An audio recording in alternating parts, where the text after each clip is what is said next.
Hi, my name is Yangchen and I'm from Bhutan.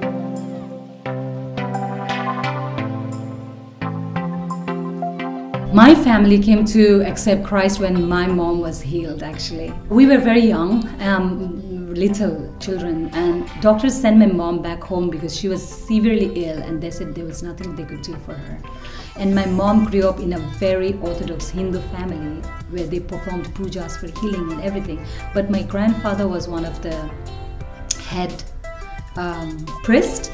But then he never performed puja for my mom because he believed that she was born with a short lifespan. He was like, there's no point in doing anything because you're gonna die young anyways. You're meant to live short life. So one of my aunties came and shared gospel with my mom, and the same thing happens, right? Because my mom doesn't want to hear gospel. She doesn't want to know who Jesus is. She doesn't believe in Jesus. So she's like, she let my aunt know that she's not welcome in the house. But then my aunt would come again and again and tell her, give Jesus a chance. He loves you.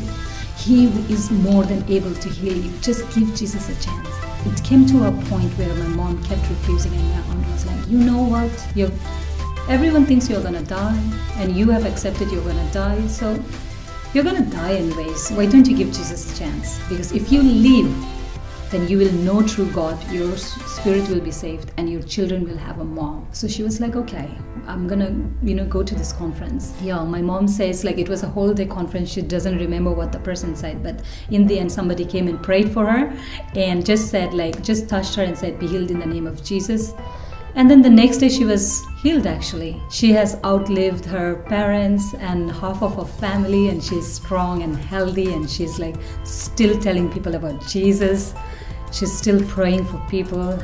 She's still praying for the sick. Yeah, that's how my family came to Christ. And that is, and I'm so thankful to God that He gave life to my mom, and I got to grow up in a family that loves God and puts God first.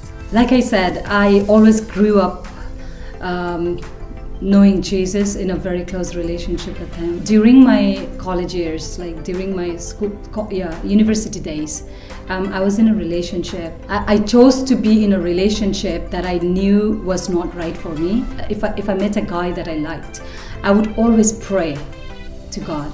And this time I didn't, because I was like, I'm just gonna try it out and just have fun with it. I was in a relationship with him for 3 years, I think. And then I was thinking of not being in ministry. I was thinking of doing something else with my life. When I would be alone in my room at night, when I would be sleeping, there would be a voice in my heart that would say, Yangchen, you're meant to do so much more. Then I decided to come back home because my mom would call me and she would be like, you're meant to be here. What are you doing there? You finished your studies, come back home. So I went back home. And when I committed my life to full-time ministry, saying okay, this, I know what I'm born for, this is what God has called me for, and I want to do this.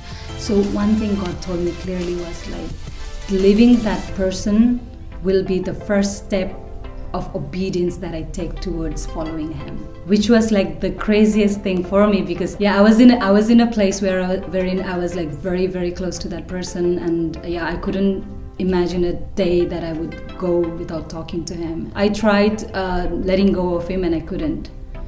So that is when I heard the message of Christ, how His grace strengthens us to do things that we are not able to do by ourselves. Then and there, I just went on my knees and I prayed and I said, God, you know I want to let go of this relationship. You know I have tried, but I cannot. I need your grace that enables people, to do things that they cannot do themselves.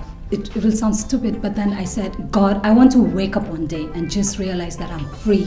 And it happened. After a week or 10 days, I don't remember, but then one day I woke up and I realized I don't feel anymore.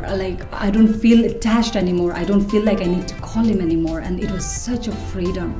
I have met people who are in relationships like that, in a relationship wherein they know they have to let go and wherein they know it's not good for them. Or I have met people who are in addiction, wherein they know it's wrong and they have to let go, but they're not able to. So when I see those people, I just pray for them because I know God's grace can deliver us.